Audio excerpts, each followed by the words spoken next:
بسم اللہ الرحمن الرحیم۔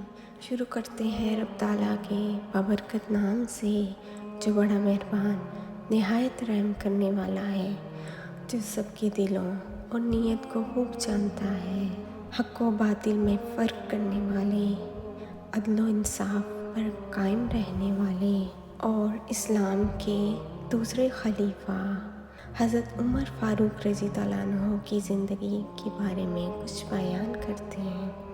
امیر المومنین حضرت عمر بن عبدالعزیز رحمۃ اللہ خلافت کا کام کر کے اپنے گھر آئے اور آرام کے لیے لیٹے ہی تھے کہ بیوی نے غمگین لہجے میں کہا، امیر المومنین، اگلے ہفتے عید آ رہی ہے، بچہ نئی پوشاک کے لیے بے چین ہے، ابھی روتے ہوئے سویا ہے۔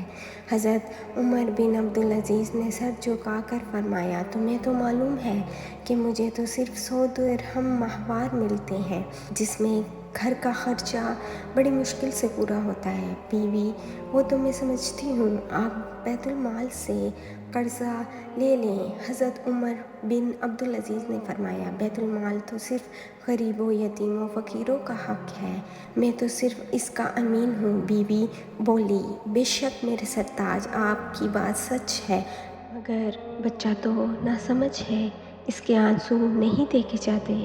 حضرت ابن عبدالعزیز بولے، اگر تمہارے پاس کچھ بھی ہے تو اسے فروخت کر دو، بچے کی خوشی پوری ہو جائے گی۔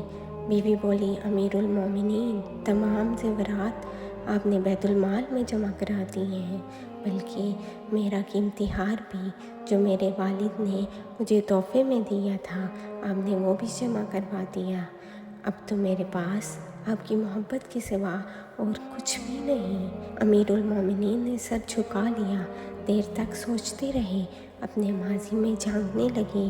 وہ بچپن، جوانی، خوشی، پوشی، نفاست، جو لباس ایک بار پہنا دوبارہ پہننے کا موقع نہ ملا، جس راستے سے گزرے خوشبوؤں سے معطر ہو جاتا، یہ سوچتے سوچتے آپ کی آنکھوں میں آنسو آ گئے۔ بیوی نے اپنے ہر دل عزیز شوہر کی آنکھوں میں آنسو دیکھے تو کہنے لگی، مجھے معاف کر دیں، میری وجہ سے آپ پریشان ہو گئے۔ فرمایا، کوئی بات نہیں۔ پھر حضرت ابن عبدالعزیز نے بیت المال کی نگران کے لیے ایک خط لکھ کر اپنے ملازم کو دے دیا اور فرمایا، ابھی جاؤ یہ خط نگران کو دے کر آؤ، اس میں لکھا تھا مجھے 1 ماہ کی تنخواہ پیشگی بھیج دو۔ ملازم نے جوابی خط لا کر امیر المومنین کو دے دیا، جس میں لکھا تھا، اے خلیفہ مسلمین، آپ کے حکم کی تعمیل سر آنکھوں پر ہے، لیکن کیا آپ کو معلوم ہے آپ 1 ماہ تک زندہ رہ سکتے ہیں؟ جب یہ آپ کو معلوم نہیں تو غریبوں کے مال کی حق تلفی کیوں پیشگی اپنی گردن پر رکھتے ہیں؟ آپ نے جواب پڑھا تو رونے لگے۔ فرمایا، نگران نے مجھے ہلاکت سے بچا لیا۔ اگلے ہفتے دمشق کے لوگوں نے دیکھا، امرا کے بچے نئے حسین کپڑے پہن کر عیدگاہ جا رہے تھے، مگر امیر المومنین کے بچے پرانے دھلے ہوئے کپڑے میں ملبوس اپنے والد کا ہاتھ پکڑے عیدگاہ جا رہے تھے۔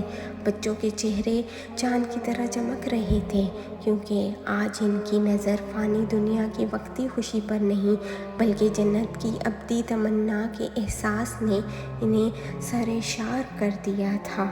یہ تھی حضرت عمر رضی اللہ عنہ کی دور حکومت کی کہانی۔ ان جیسا حق و باطل پر قائم رہنے والا، عدل و انصاف کرنے والا نہ کوئی حکمران آیا ہے اور نہ ہی کوئی ان جیسا ہو سکتا ہے۔